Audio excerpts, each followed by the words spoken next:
Весной мы наконец поженимся. Я так счастлива. Помнишь, я говорила, что я проходила собеседование, и мне объявили, что я принята. Мечты сбываются.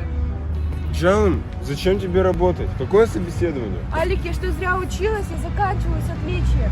Зачем тебе работать? На кой тебе тогда муж? Я хочу развиваться и строить свою карьеру. Если хочешь развиваться, тогда свадьбы не будет.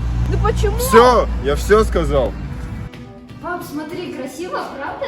Мне так нравится укладывать волосы. Что это такое? Это не мужское дело. Я хочу стать стилистом. Хватит! Ты мальчик или баба какая-то? Никогда не будешь стилистом. Потому что ты подумал, что скажут люди о нас. Ты позор семьи. А она сама-то знает? Она согласна? Ой, не беспокойся, она ж девушка. Бактулу болсун.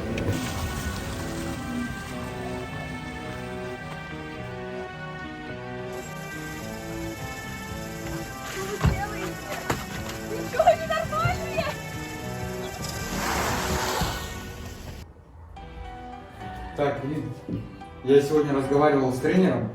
С завтрашнего дня идешь на бокс. Я не люблю бокс, я же люблю балет. Давайте туда. Пап, я хочу на бокс. Да как так? Мальчик на балет, а девочка на бокс? Вы издеваетесь? Девочки, зачем образование? Спорт.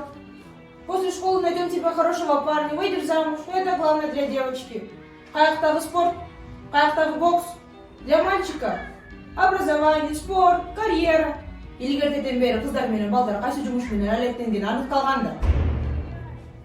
Стану великим танцором. Хочу и буду президентом. Буду воспитателем детского сада.